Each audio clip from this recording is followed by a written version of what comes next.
आज रास्ता बना लिया है तो कल मंजिल भी मिल जाएगी। आज रास्ता बना लिया है तो कल मंजिल मिल ही जाएगी। हौसलों से एक भरी यह कोशिश एक दिन जरूर रंग लाएगी। हौसलों से भरी यह कोशिश एक दिन जरूर रंग लाएगी। नमस्कार दोस्तों, हिंदी साहित्य लाभ चैनल में आप सभी का फिर से हार्दिक अभिनंदन है। जैसे कि हम सभी को पता है, इस चैनल के माध्यम से हम UGC net, JRF, TGT, PGT जैसे आगामी आने वाले एग्जाम परीक्षाओं को ध्यान में रखते हुए अध्ययन करते हैं और उसी को आगे बढ़ाते हुए आज हम पढ़ने वाले हैं यूजीसी नेट में लगी हुई यूनिट 10 की सबसे महत्वपूर्ण रचना रामधारी सिंह दिनकर की रचना, जो है संस्कृति के 4 अध्याय। संस्कृति के 4 अध्याय जो एग्जाम की दृष्टि से और जीवन की दृष्टि से भी काफ़ी इम्पोर्टेंट है।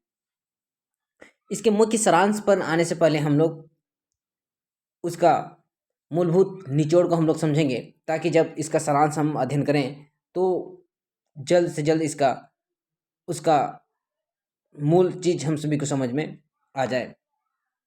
इसका जो मुख्य उद्देश्य रहता है संस्कृति के 4 अध्याय में, इसमें कहते हैं कि भारतीय संस्कृति के निर्माण में आर्य एवं द्रविड़ भाषा परिवार के लोगों के साथ साथ मध्यकालीन मुस्लिम संस्कृति एवं आधुनिक अंग्रेजी संस्कृति का भी महत्वपूर्ण योगदान रहा है। कहने का मतलब है, हमारी जो संस्कृति है, मतलब भारतीय की जो संस्कृति है, वो आर्य और द्रविड़ परिवार के साथ साथ मध्यकाल के जो मुस्लिम संस्कृति थी, उनका जो रीति रिवाज था, और आधुनिक अंग्रेजी संस्कृति, दोनों को मिलाने के बाद क्या होता है, हमारी संस्कृति को आगे बढ़ाने का महत्वपूर्ण काम करती है। साथ ही इसमें कहता है कि आर्य द्रविड़ मुस्लिम और अंग्रेजी प्रभाव को दिनकर भारतीय संस्कृति के 4 अध्याय मानते हैं। मतलब द्रविड़ और मुस्लिम और अंग्रेजी के प्रभाव से मिला हुआ हमारे संस्कृति का विकसित रूप मानते हैं। और इसका जो प्रकाशन होता है वो 1956 ईस्वी में होता है और रामधारी सिंह दिनकर का जन्म होता है 1908 ईस्वी।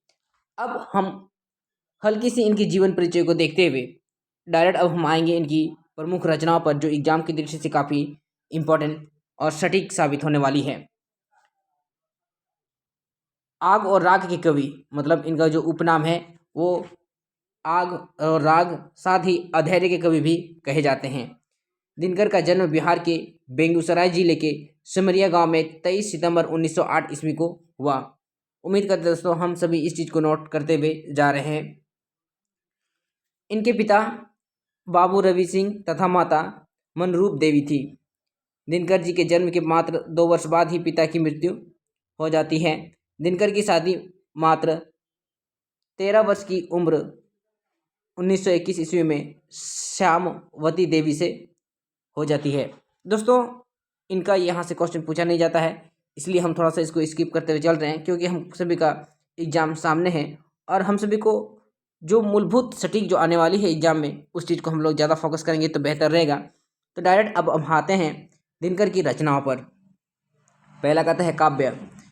विजय संदेश 1928, प्रणभंग 1929, प्राणभंग 1929, रेणुका 1935, काफ़ी इंपॉर्टेंट है, रेणुका 1935, हुंकार 1939,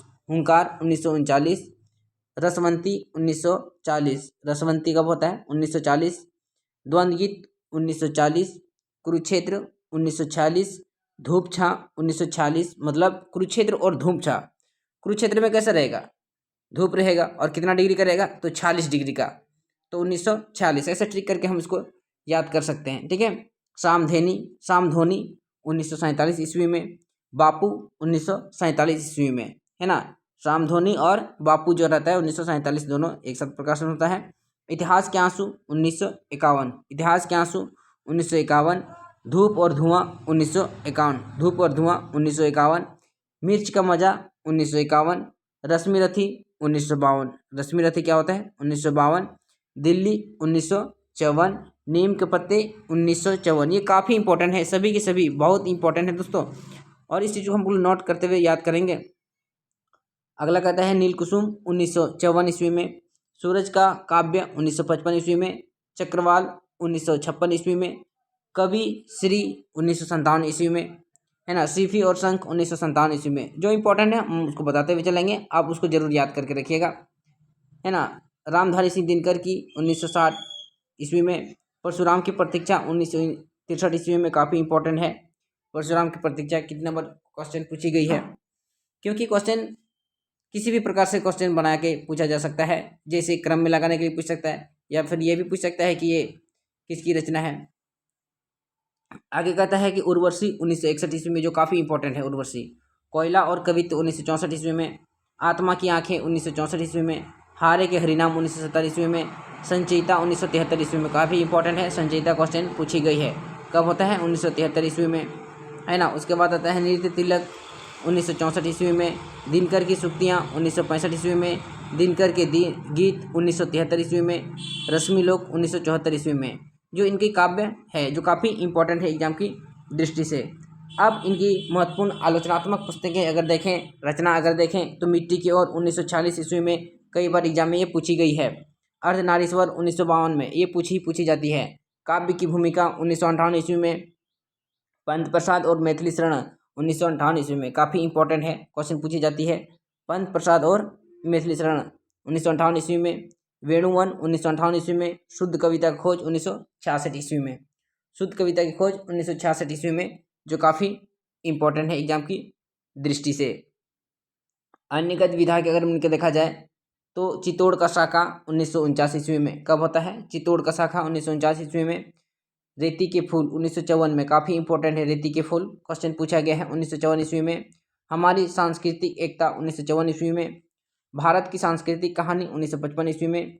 संस्कृति के 4 अध्याय 1956 ईस्वी में, जो काफ़ी इंपॉर्टेंट है और हम सभी के सिलेबस में पढ़ना भी है। उजली आग 1956 ईस्वी में क्वेश्चन पूछी गई है। देश विदेश 1957 ईस्वी में। राष्ट्रभाषा और राष्ट्रीय एकता 1958 ईस्वी में। धर्म नैतिकता और विज्ञान 1968 ईस्वी में, धर्म नैतिकता और विज्ञान 1968 ईस्वी में। वट पीपल 1961 में, काफ़ी इंपॉर्टेंट है। साहित्यमुखी 1968 ईस्वी में। राष्ट्रभाषा आंदोलन और गांधी जी 1968 ईस्वी में। हेराम 1969 ईस्वी में। संस्मरण और श्रद्धांजलियाँ 1969 ईस्वी में। मेरी यात्राएं 1970 ईस्वी में। मेरी यात्राएं 1970 ईस्वी में। भारतीय एकता 1970 ईस्वी में। दिनकर की डायरी 1973 ईस्वी में। चेतना की शिखा 1973 ईस्वी में, काफ़ी इंपॉर्टेंट है। आधुनिक बोध 1973 ईस्वी में। विवाह की मुसीबतें 1974 ईस्वी में। दिनकर के पत्र 1981 ईस्वी में। शेष निशेष 1985 ईस्वी में, जो काफ़ी इंपॉर्टेंट सिद्ध होता है एग्जाम की दृष्टि से। और इनको हम इग्नोर करके बिल्कुल भी नहीं निकल सकते हैं, क्योंकि यहाँ से क्वेश्चन बिल्कुल और एकदम सटीक रूप से पूछी जाती है।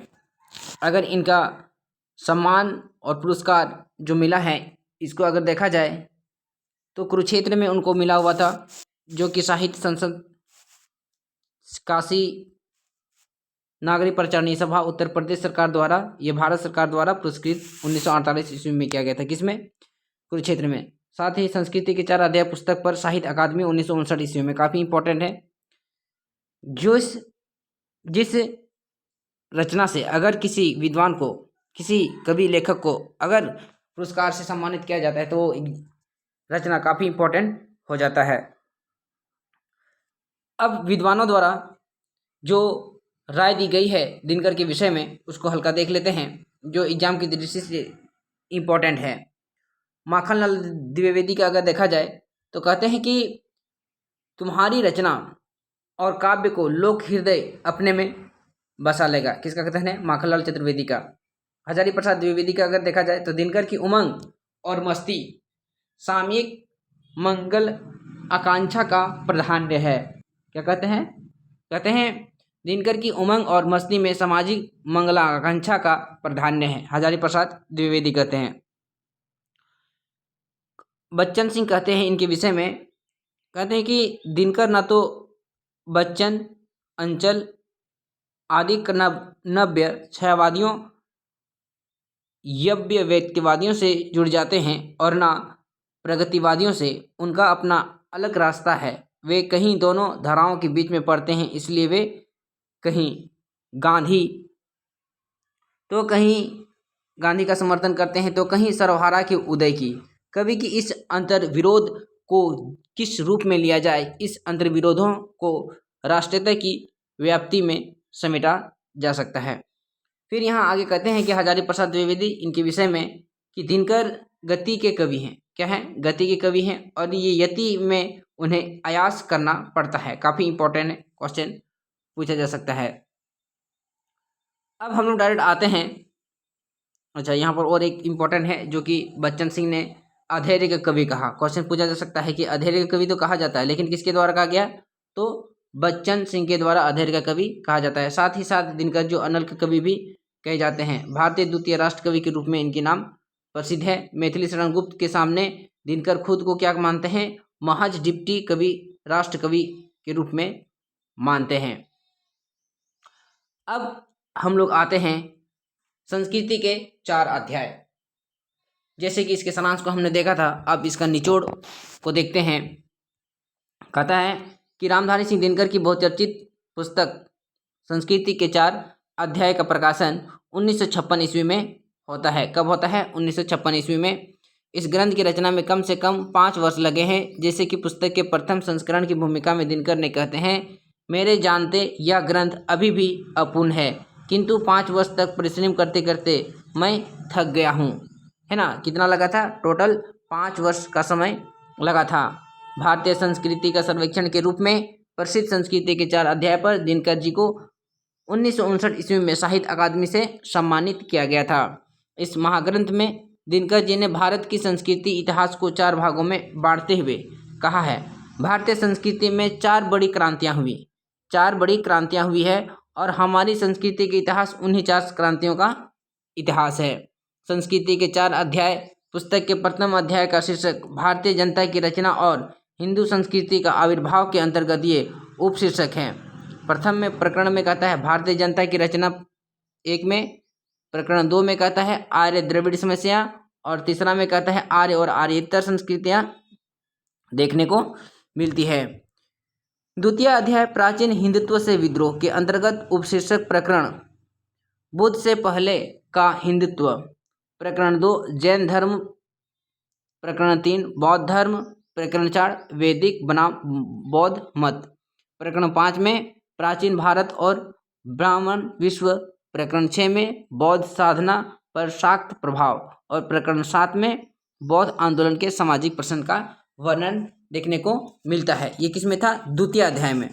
अब तृतीय अध्याय में अगर इनका देखा जाए, तृतीय अध्याय में हिंदू संस्कृति और इस्लाम के अंतर्गत उपशीर्षक प्रकरण में इसमें विभक्त किया गया है। प्रकरण 1 में कहता है हिंदू मुस्लिम प्रश्न की भूमिका, प्रकरण 2 में इस्लाम धर्म, प्रकरण 3 में मुस्लिम आक्रमण और हिंदू समाज, प्रकरण 4 में हिंदू मुस्लिम संबंध, प्रकरण 5 में इस्लाम का हिंदुत्व पर प्रभाव, प्रकरण 6 में भक्ति आंदोलन और इस्लाम, प्रकरण 7 में अमृत और हलाहल का संघर्ष, प्रकरण 8 में सिख धर्म और में प्रकरण 9 में कहता है कला और शिल्प पर इस्लाम का प्रभाव, प्रकरण 10 का साहित्य और भाषा पर प्रभाव, प्रकरण 11 उर्दू का जन्म, प्रकरण 12 सामाजिक संस्कृति के कुछ और रूप। है ना? ये क्या था? तृतीय भाग का 12 प्रकरण में बटा हुआ है। चतुर्थ अध्याय में भारतीय संस्कृति और यूरोप। है ना? ये जैसे हम लोग जानते हैं कि संस्कृति के 4 अध्याय मतलब 4 भागों में बटा हुआ, तो चौथा अध्याय में जो दिया है वो है भारतीय संस्कृति और यूरोप के अंतर्गत उपशीर्षक में बटा हुआ है। प्रकरण 1 में कहता है भारत में यूरोप का आगमन कैसे होता है, प्रकरण 2 में दिखाता है शिक्षा में क्रांति कैसे आती है, प्रकरण 3 में ईसाई धर्म और भारतीय जनता, प्रकरण 4 में हिंदू नव उत्थान, प्रकरण 5 में ब्रह्म समाज, प्रकरण 6 में महाराष्ट्र में नव उत्थान, प्रकरण 7 में आर्य समाज, प्रकरण 8 में थियोसोफिकल सोसाइटी या फिर कह सकते हैं ब्रह्म विद्या समाज, प्रकरण 9 में दिखाता है धर्म के जीते जागते स्वरूप परमहंस रामकृष्ण का वर्णन है, प्रकरण 10 में कर्मठ वेदांत स्वामी विवेकानंद, प्रकरण 11 में प्रवृत्ति का उत्थान लोकमान्य तिलक, प्रकरण 12 में स्वर का भूमिकरण महायोगी अरविंद, प्रकरण 13 में भूमि का स्वर्गीकरण महात्मा गांधी का प्रयोग, प्रकरण 14 में विश्व दर्शन के प्रवर्तक श्री सर्वपल्ली राधाकृष्णन, प्रकरण 15 में मुस्लिम नव उत्थान, प्रकरण 16 सर मोहम्मद इकबाल, प्रकरण 17 में भारतीय राष्ट्र मुसलमान का इसमें वर्णन किया गया है। अब हम लोग डायरेक्ट आते हैं इनका जो वस्तुतः आर्य, द्रविड़, मुस्लिम और अंग्रेजी प्रभाव को दिनकर जी भारतीय संस्कृति के 4 अध्याय मानते हैं। मतलब हमारी जो संस्कृति है वो कहीं ना कहीं आर्य, द्रविड़, मुस्लिम और अंग्रेजी प्रभाव को देखने को मिलते हैं। दिनकर को यह मानता नेहरू की डिक्शनरी ऑफ इंडिया भारत की खोज पुस्तक से प्रभावित मानी जाती है। काफ़ी इंपॉर्टेंट है, किसे माना जाती है तो नेहरू की डिक्शनरी ऑफ इंडिया, इनकी रचना है डिस्कवरी ऑफ इंडिया तो नेहरू की, और वहाँ से उन्होंने प्रभावित होकर इसकी रचना की है। किसने? दिनकर जी ने। संस्कृति के 4 अध्याय की भूमिका प्रस्तावना भारत के प्रथम प्रधानमंत्री पंडित जवाहरलाल नेहरू ने लिखा था। काफ़ी इंपॉर्टेंट है कि इसका प्रस्तावना किसने लिखा तो पंडित जवाहरलाल नेहरू ने, जो प्रथम प्रधानमंत्री भारत के थे। कहते हैं रामधारी सिंह दिनकर ने इस पुस्तक को देश रत्न डॉक्टर राजेंद्र प्रसाद जी को समर्पित करते हुए यह पुस्तक समर्पण में लिखा है। सामासिक संस्कृति की साकार प्रतिमा राष्ट्रपति डॉक्टर राजेंद्र प्रसाद जी के पुनीत कर कमलों में। काफ़ी इंपॉर्टेंट है ना, किसको ये समर्पित करते हैं तो प्रथम राष्ट्रपति डॉक्टर राजेंद्र प्रसाद जी को।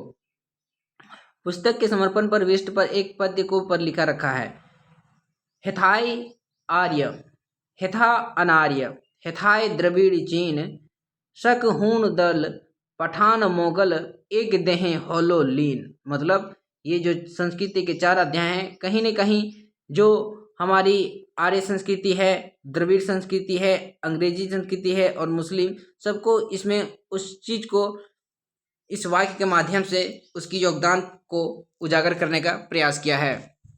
दिनकर ने कहा है भारतीय संस्कृति के 4 बड़ी क्रांतियाँ हुई और हमारी संस्कृति का इतिहास उन्हीं 4 क्रांतियों का इतिहास है। इस पुस्तक में इन्हीं 4 क्रांतियों का इतिहास है। वे क्रांतियाँ इस प्रकार है। कहता है पहली क्रांति तब हुई जब आर्य भारतवर्ष में आए अथवा जब भारतवर्ष में उनका आर्य इतर जातियों से संपर्क हुआ। मतलब जो भारत के जातियाँ थी और भारत के इतर, मतलब बाहर से जो आए थे, दोनों के बीच में जो संघर्ष हुआ उस चीज़ को दिखाया गया, संपर्क हुआ उस चीज़ को दिखाया गया। दूसरा कहता है दूसरी क्रांति तब हुई जब महावीर और गौतम बुद्ध ने इस स्थापित धर्म या संस्कृति के विरुद्ध विद्रोह किया तथा उपनिषदों के चिंताधारा को खींचकर वे अपने मनोवांछित दिशा की ओर ले जाते हैं। तीसरा में कहता है तब तीसरी क्रांति हुई जब मुस्लिम मतलब इस्लाम विजेताओं के धर्म के रूप में भारत पहुंचा और इस देश में हिंदुत्व के साथ उसका संपर्क हुआ।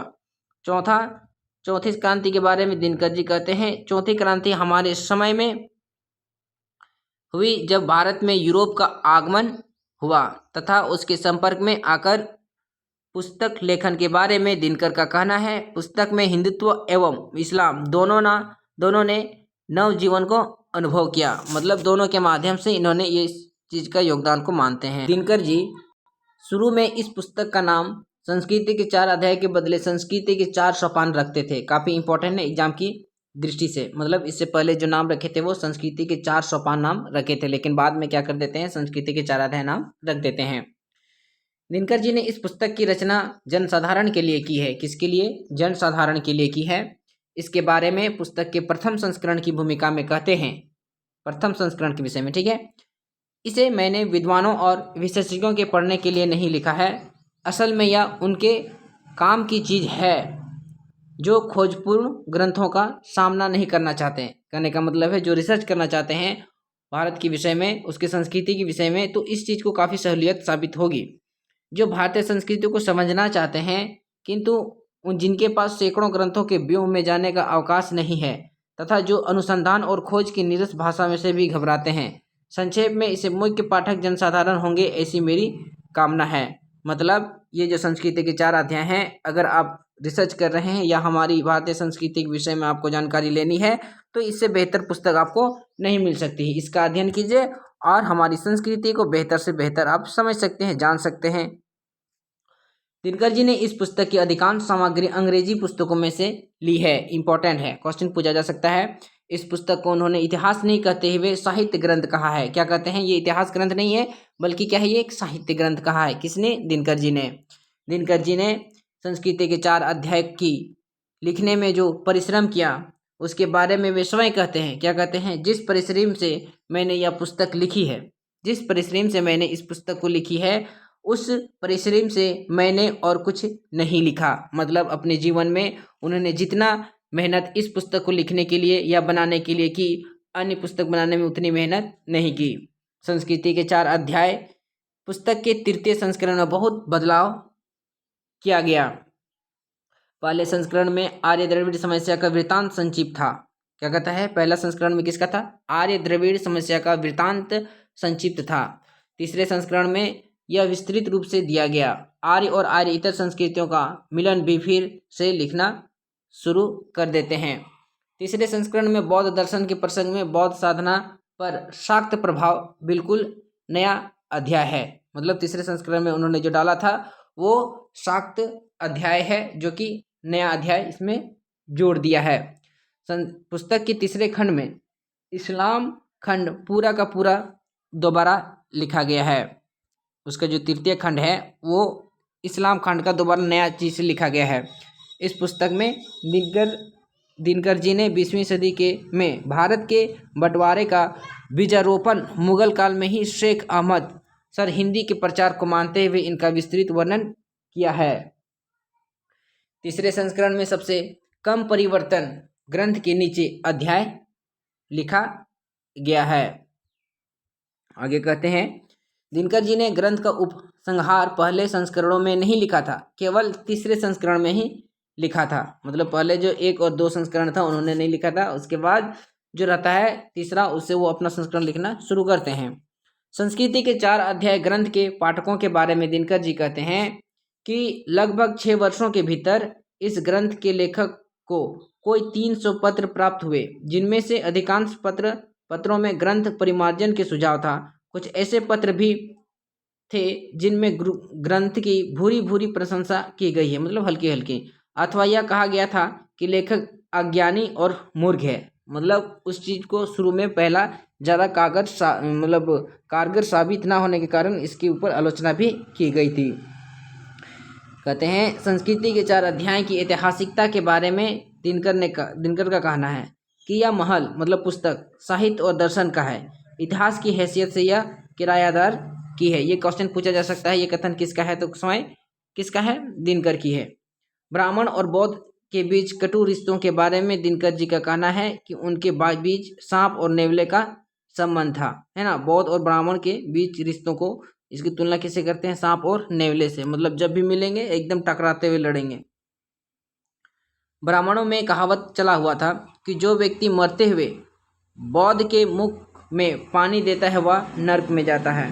दिनकर जी ने पुस्तक में लिखा है कि बंग कलिंग सौराष्ट्र और मगध में जैन और बौद्ध अधिक हैं, अतः ब्राह्मणों ने इस प्रांतों में जाने की धार्मिक तौर पर रोक लगा दी थी।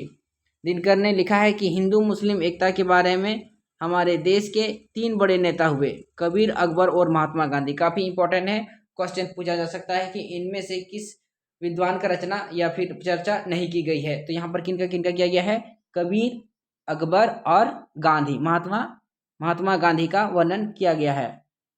पुस्तक में दिनकर जी ने हिंदुत्व और इस्लामी कट्टरता पर बराबरी से प्रहार करते हुए कहना है कि इस्लाम प्रभावित होने से डरता है, क्योंकि संशोधित अभिमानी रहा है, और हिंदू नहीं, संशोधित, प्रभावित या सुधारा हुआ इस्लाम नहीं है। उधर हिंदुत्व इस बात का अभिमानी रहा है कि हिंदुत्व के भीतर चाहे पतित ही समझा जाए, किंतु जन्म न वह कभी सबसे श्रेष्ठ है।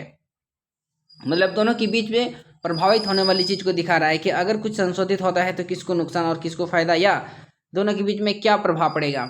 इस्लाम की कट्टरता की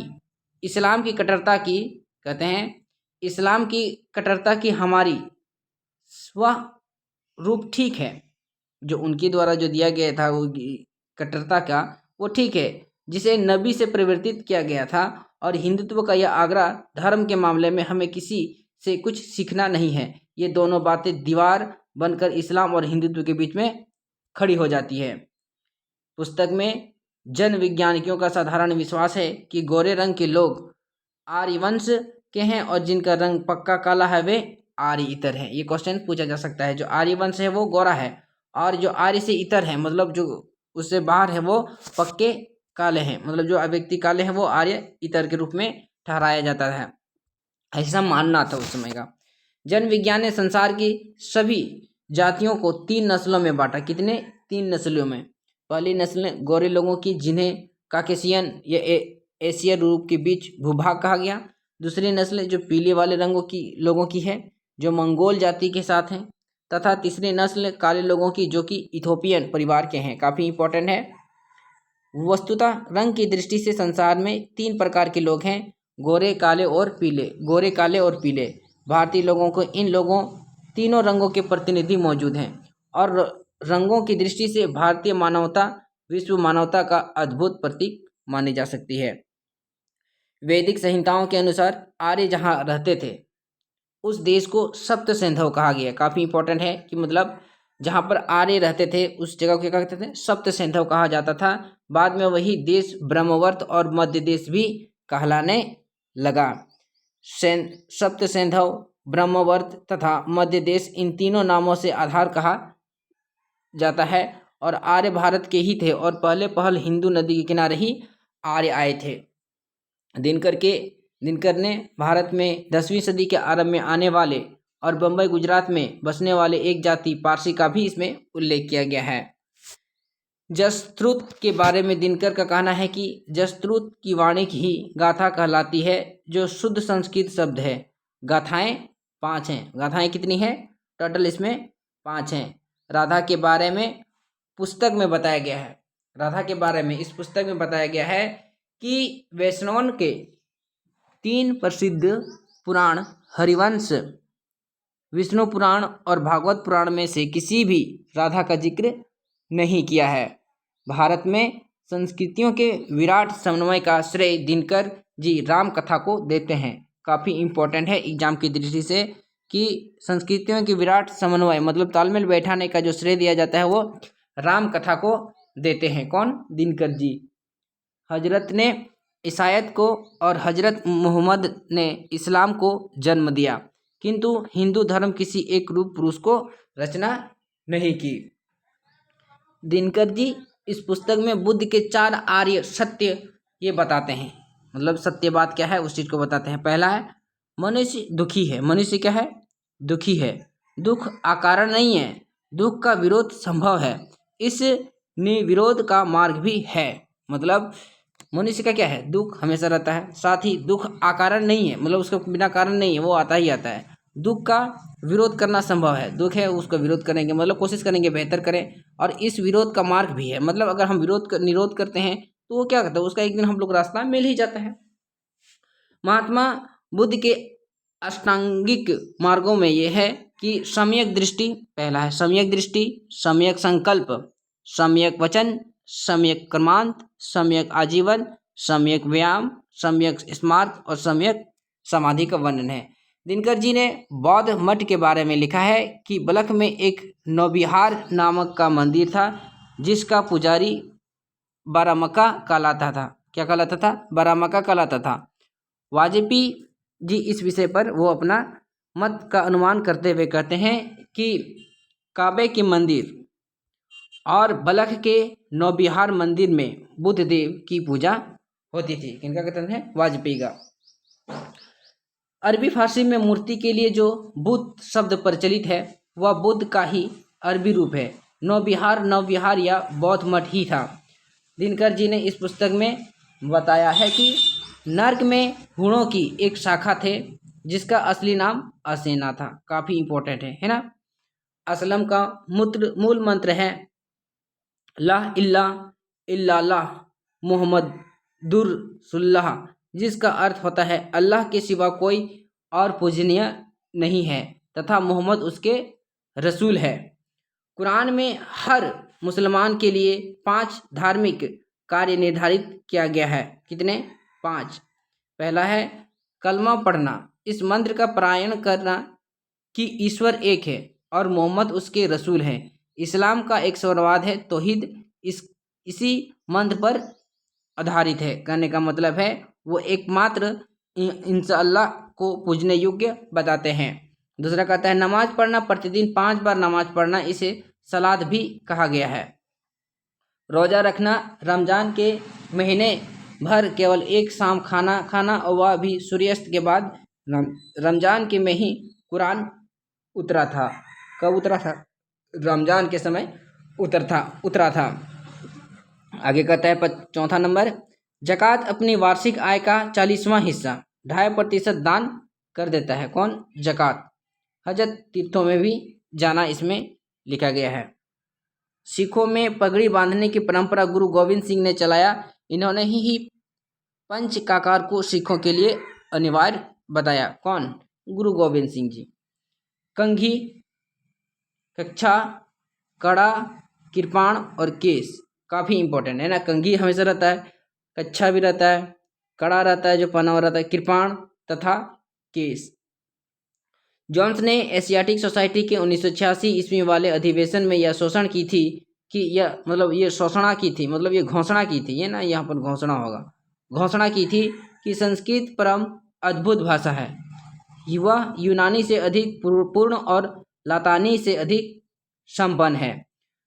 22 मई सन 1972 ईस्वी में बंगाल के वर्तमान जिला में जन्म लिया राजा राम मोहन राय ने 20 अगस्त 1928 ईस्वी में कलकत्ता में ब्राह्मण समाज की स्थापना की। काफ़ी इंपॉर्टेंट है ना। आगे है केशव चंद्र सेन ने मात्र 19 वर्ष की आयु में 1857 ईस्वी में ब्राह्मण समाज की स्थापना की या फिर प्रवेश लिया। कहते हैं दिनकर जी भारतीय राष्ट्रीयता का जनक बाल गंगाधर तिलक को माना जाता है। किसको? बाल गंगाधर तिलक को माना जाता है। जबकि इंडियन ऑनरेस्ट के लेखक ने तिलक जी को भारतीय विद्रोह का पिता कहा है। दिनकर जी आर्य भाषा के आर्य समाज के संस्थापक स्वामी दयानंद सरस्वती के बारे में लिखते हैं कि केशव चंद्र और रानाडे की तुलना में दयानंद वैसे ही दिखते हैं जैसे गोखले की तुलना में तिलक। जैसे राजनीति के क्षेत्र में हमारी राष्ट्रीयता का सामासिक तेज पहल तिलक में प्रत्यक्ष हुआ, वैसे ही संस्कृति के क्षेत्र में भारत का आत्माभिमान स्वामी दयानंद में निखरा है, मतलब निखर कर सामने आया है। थियोसॉफिकल सोसाइटी ब्रह्म विद्या समाज की स्थापना न्यूयॉर्क में ब्लवेस्की ने ऑनकाट साहब के सहयोग से 7 सितंबर 1975 ईस्वी में की। ब्लवेस्की प्रेत विद्या में माहिर थे। काफ़ी इंपॉर्टेंट है क्योंकि ये जो है ना केवल संस्कृति के 4 अध्याय जो रचना है उसके माध्यम से इंपॉर्टेंट है, बल्कि यहाँ से जो संस्था पूछी जाती है उससे भी हम लोग को काफ़ी सहूलियत याद करने में मिलेगी। आगे कहते हैं श्रीमती एनी बेसेंट 16 नवंबर 1893 ईस्वी को भारत आई।